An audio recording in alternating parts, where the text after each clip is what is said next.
মোল্লা সাইদি সাহেব নামে এক আল্লাহর গোলামকে পেয়েছিলাম কোটচাঁদপুর কলেজে। আমি যখন ইংলিশের হেড ছিলাম তখন 1972, 73, 74 সালের কথা। সোলাইমানপুর মাদ্রাস মসজিদের বার্ষিক ওয়াজ মাহফিলের প্রধান অতিথি।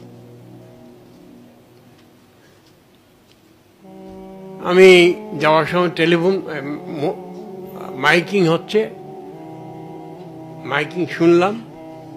তখন আল্লাহ শব্দটা শুনলেই কলিজা জড়িয়ে যেত, সেই সময়ের কথা আমি বলছি। ক্লাসে পড়ালাম, প্রিন্সিপালকে বললাম যে আপনার বাকি টিচাররা কি আজকে বাকি ক্লাস নেবে আরো? তো ওখান থেকে দুইজন এসে বলল আমরা নেব না, তুমি একাই পড়াও। আমি ঠিক করলাম 4 ঘন্টা পড়াবো। তো 3 ঘন্টা আমার ইংলিশের সাবজেক্ট এটা উপরে যা পারলাম বললাম। আমি একটা দিনও আলহামদুলিল্লাহ না পড়ে কোনো ক্লাসে যাইনি। শেষে আমি বললাম যে আমি আসতে মাইকিং শুনলাম এখানে নাকি কোন এক আল্লামা দেলোয়ার হোসেন সাইদি সাহেব আসবে সোলাইমানপুর অমুক মসজিদে, সেখানে মেলা বেহেশত বিক্রি হবে। তো আমার দরকার, আমি যাব, যদি তোমরা যেতে চাও। দেখছি ছেলে মেয়ে সব উঠে গেছে, 550-600 আমার ছাত্রছাত্রী থাকতো। আমি বললাম যে মেয়েদের মতো ব্যবস্থা নাই, তোমরা ছেলেদের মধ্যে যারা যেতে চাও আসো। আমি মোল্লার ওয়াজ শুনলাম।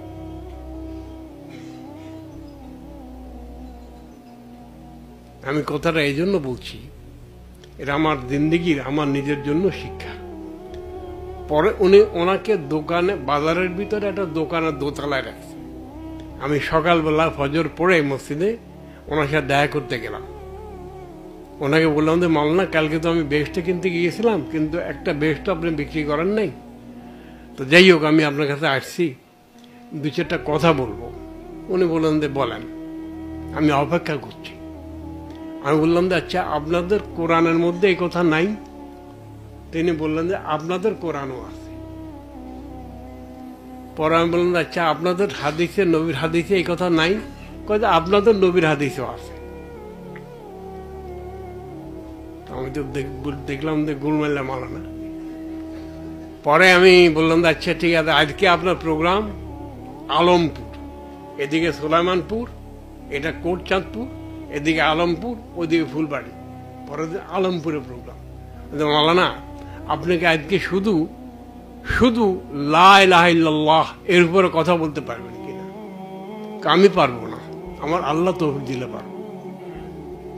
আমি ইংলিশের শিক্ষক, ওয়াজ মাহফিলে যায় না, আমি বেশরম গেছি, সাথে অনেক ছাত্রছাত্রী গেছে, সাধারণ লোকেরও গেছে। এবং সাঁকো পের হইতে আমি পড়েও গেছি নদীতে, সেই কপোতাক্ষতে। তারপরও পেছনে আসি নাই, ভিজা কাপড় নিয়ে আমি ওই মওলানার আলোচনা শুনতে গেলাম। আল্লাহর রহমত, তিনি এর উপরে কথা বললেন। পরের দিন সকালে আবার গেলাম। আমি মাওলানা, কালকে তো আপনি এটা আপনি বলেছেন, আজকে ফুলবাড়িয়াতে প্রোগ্রাম, আপনি শুধু মোহাম্মদ রাসূলুল্লাহ সাল্লাল্লাহু আলাইহি ওয়াসাল্লাম বলবেন। আমি চেষ্টা করব, আমার আল্লাহ আমাকে তৌফিক দেন। সেখানে আমি গেলাম। প্রথমটাতে আমি 1000 লোক দেখেছি সোলাইমানপুর, দ্বিতীয়টাতে 2-2.5 হাজার লোক দেখেছি, তৃতীয়টাতে 5000-এর বেশি উপরের লোক দেখেছি। কথাটা আমি এই জন্য বললাম যে আল্লাহর গোলামের সাথে আমার দেখা তিনি করে দিয়েছেন, আর আমি ছিলাম অভুক্ত, তৃষ্ণার্থ।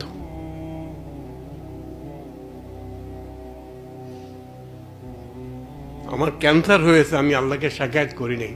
আমি দোয়া করছি, আল্লাহ আমি যেন তোমার বিরুদ্ধে কিছু না বলি, কোনো অভিযোগ না করি। কিন্তু আমি ওই সময় শিকায়ত করছি, আল্লাহ কি দিয়েছিল আমাদেরকে, আর এখন আমরা সেই কথাগুলি বলতে পারি না কেন? আমার স্বাদ লেগেছে সাইদি সাহেবের কথা এই জন্য যে আমি ছিলাম তৃষ্ণার্ত। এখন আল্লাহ তাআলার মেহেরবানি দেখুন, আমি নামাজ পড়তাম না যখন, তখনও মাল্লা মোহতারাম, ওই বার্ষিকী মাদ্রাসায় ওয়াজ মাহফিল হইতো, সেটাতে কিন্তু চাদর একবারে ভালো মতো পরিষ্কার পরিচ্ছন্ন করে যেতাম। কিন্তু প্রথম যে আয়াতটা পড়তেন, 3 ঘন্টা ওয়াজ করতেন, আয়াতের তর্জমাটাও পেশ করতেন না। আর আজকে দেখেন আল্লাহর রহমতে শুধু আমাদের এদেশেই না, সারা দুনিয়াতে হয়েছে। কিন্তু এদেশে অনেক, আমি মনে করি এটা আল্লাহ তাআলা বাংলাদেশের প্রতি বহু অনুগ্রহ করেছেন। এটা সবচেয়ে বড় অনুগ্রহ যে দায়ী আল্লাহ তিনি বানিয়ে দিয়েছেন। তার মধ্যে 2টা গোলাম এখানে আছেন। আমার প্রথম কথা শেষ, আমার মনে হয় যে সাইদি সাহেবের এই ওয়াজ শোনার পরে আমি ঢাকা চলে আসলাম। তাঁতি বাজারে গিয়ে দেখলাম মুরব্বীরা বসে আছেন। আমি তাদেরকে বললাম যে আমি একটা খনির সন্ধান পেয়েছি। কি? এই আপনার লোক পাঠান, দেখেন। তারপর আলহামদুলিল্লাহ প্রোগ্রাম হলো। সাইদি সাহেব সারা দেশে আলোচনা করলেন। আর এখন তো না সময় দিতে পারেন না। এই যে বললেন না, এই গোটা রমজানে একটা প্রোগ্রাম নিয়েছেন আহমদুল্লাহ সাহেব, আর ওনারটা আমি শুনবো পরে। যাই হোক, আমি 2টা দাবি জানিয়ে শেষ করতে চাই। এর দাবি সকলের কাছে, মেইনলি এই 2 বুজুর্গের কাছে। আগের দিনে কিন্তু বড় বড় বিল্ডিং করে এই দিনী মাদ্রাসা হতো না। একজন উস্তাদকে কেন্দ্র করেই দূর দূরান্ত, বহু দূর থেকে, দূরের দেশ থেকে লোকেরা পড়তে আসত। আমার প্রথম দাবি হচ্ছে আপনাদের মতো যারা আছে, আমি আবার বহু বছর ওয়াজ মাহফিলে বহু বছর যাই না, আমি যদি যত শুনবো ওয়াজ মাহফিলে সত্য কথা বলবে, আর এটা আমাকে আমল করতে হবে, এত পারা যাবে না। এখন আমার দাবি যে আমি চাই যে এই হযরত মাওলানা আহমদুল্লাহ সাহেব এবং সাইফুল্লাহ সাহেব, কে সাইফুল্লাহ নাম রাখছে আল্লাহ জানে, এত সুন্দর নাম, তো আপনাদের সারা দেশে ডিভিশনাল হেডকোয়ার্টার এবং ইম্পর্টেন্ট জেলা এবং ইম্পর্টেন্ট কিছু আগের সাব ডিভিশন এবং ইম্পর্টেন্ট কিছু থানা, এটা আপনারা বাছাই করে নেবেন। আল্লাহ তাআলা আপনাদেরকে দীর্ঘ হায়াত দান করুন। আপনারা এখানে মোবাইল মাদ্রাসা করে ফেলবেন এবং স্টাডি ক্লাসের মতো এখানে আপনাদের আলোচনা 2 দিন 3 দিন 4 দিন চলবে এবং এখানে এটা একটা মাদ্রাসা হয়ে যাবে।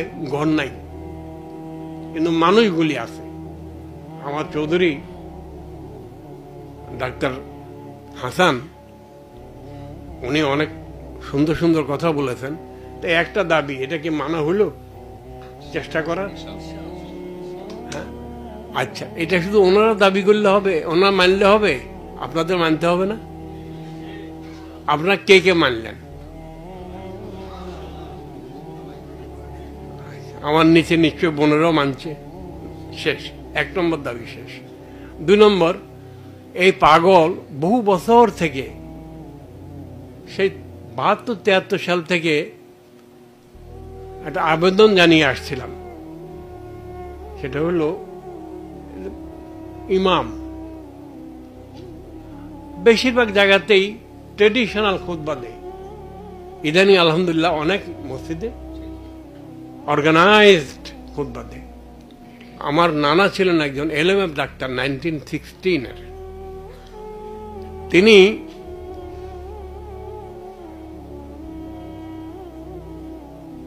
বছরের প্রথম 3 মাস যত রুগী আসুক, চিকিৎসা শেষে তৌহিদের দাওয়াত দিতেন। 4 মাস, প্রথম 4 মাস তৌহিদের দাওয়াত দিতেন এই অল্প সময়। তারপরে 4 মাস রেসালাতের দাওয়াত দিতেন, না সরি 3 মাস রেসালাতের দাওয়াত দিতেন। তারপরে আখিরাতের দাওয়াত দিতেন। আর শেষে কোরআন এবং হাদিস এর দাওয়াত দিতেন, সারা জিন্দেগি করেছেন এটা।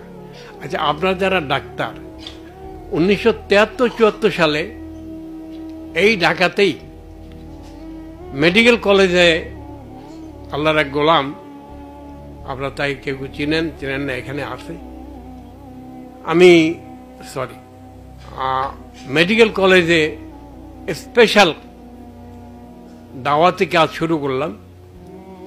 আমাকে কেউ কেউ বললেন যে আপনি এটার উপর এত জোর দিচ্ছেন কেন? আমি বললাম যে এমন হইতে পারে দেশে আমরা কেউ থাকবো না, কিন্তু এই দেশ দুই শ্রেণীর লোক ছাড়া চলবে না, এক ডাক্তার আর হচ্ছে কৃষিবিদ। ডাক্তারদের যেখানে যায় তারা আলোকবর্তিক হিসাবে কাজ করবে। আর আমি তখন ওই যে বড় কমিউনিস্ট নেতা ছিলেন হিন্দু মনি সিং, মনি সিং অসুস্থ হয়েছে এবং দাড়িওয়ালা ডাক্তারের কাছে গিয়েছে।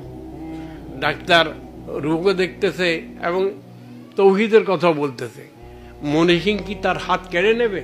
না, আমি তোমার কাছে চিকিৎসা করব না, এটাই করবে। এই ডাক্তাররা তারা আলোকবর্তিকা হিসাবে বাংলাদেশের এক একটা এলাকাকে উজ্জ্বল করবে, আলোকিত করবে। এখন এই ইবনে সিনা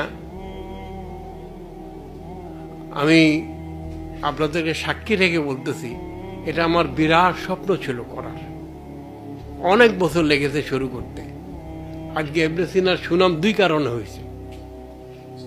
একটা হচ্ছে যে বাপেরা মেয়ে পড়াইতে পাঠায়, এখানে ইজ্জতের একটা নিরাপত্তা আছে। আর আপনার টিচার যারা আছেন তারা আমি শুনেছি ভালো পড়ান। অল্প কয়েকটা প্রাইভেট মেডিকেল কলেজের মধ্যে ইবনে সিনা একটা।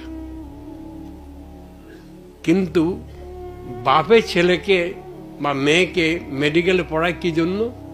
পাশ করলে পয়সা আয় করতে পারবে ভালো, তো তারা এই কাজটাই তো করে। পাশ করার পরে পয়সা আয়ের জন্য বাপে পড়াইছে, মায়ে পড়াইছে, তো এই কাজটাই তো করে নাকি? আল্লাহ কি কোনো দায়িত্ব দিয়ে পাঠায়নি? তো সেটা কে করবে? আপনারা আমার কথা বুঝতে পারছেন। আমিও শেষ করতে চাই। আজকে আহমদুল্লাহ সাহেবের প্রোগ্রাম না হলে আমার এখানে আসা হইতো না। আর এখানে না আসলে এই promised boys and girls, ladies and gentleman, আমার মায়েরা, বোনেরা, মেয়েরা এবং আমার ভাইয়েরা, বাপেরা, ছেলেরা, আমি আপনাদের চেহারা একসাথে দেখতাম না। আমার এই হয়তো পড়ন্ত বেলায় অথবা আরো অনেক দিন বেঁচে থাকতে হবে, একটা দোয়া করবেন বিছানায় শুয়ে শুয়ে যেন না মরি। আমি এই দাবি করতে চাই, দুনিয়ার জন্য ডাক্তার হবেন না আপনারা, দিনের জন্য ডাক্তার হন, দেশের জন্য ডাক্তার হন, মানুষের জন্য ডাক্তার হন। এবং মানুষ মানুষ মানুষ, মুসলমান নয়, হিন্দু নয়, বৌদ্ধ নয়, খ্রিস্টান নয়, ইহুদি নয়, মানুষ। এবং আপনারা মেহরবানি করে বাংলাদেশের প্রতি ইঞ্চি মাটিকে, প্রতিটি বালু কোনাকে মানুষ হেঁটে যাওয়ার সময় যেন শুনে লা ইলাহা ইল্লাল্লাহ পড়তেছে। কি আওয়াজ কোত্থেকে আসে? মানুষ নেই, ওই বালি থেকে, গাছ থেকে, পালা থেকে, সব জায়গা থেকে যেন আওয়াজ আসে। সেদিনটা আল্লাহ তাআলা আমাদেরকে দেখে যাওয়ার তৌফিক দেন। আর তার উসিলা আপনারা হবেন। আর মাদি মাল্লা হবে এরা, এই যে মাল্লারা। তো তাহলে ক্লাস হবে। মাল্লা সাইদি সাহেবকে আমি বলেছিলাম যে মাল্লা আপনি এটা শুরু করেন, বর্ষাকালে ওয়াজ করা যায় না বাইরে, ঢাকাতে এবং বিভিন্ন জায়গাতে হলে শুরু করেন।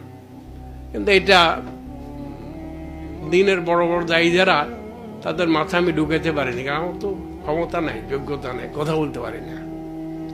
তো আপনারা মেহরবানি করে আপনাদের বন্ধুকে, কারা কারা বন্ধু, পরিষ্কার মাথাওয়ালা বন্ধু, ওয়াজ সুন্দর করার জন্য মিষ্টি কথা বলে না, হক কথা বলার জন্য কথা বলে, তাদেরকে আপনার মেহরবানি করে এই ক্লাস অনেক টিচার দরকার আমাদের। সারা দেশ অন্ধকারে ছেয়ে গেছে।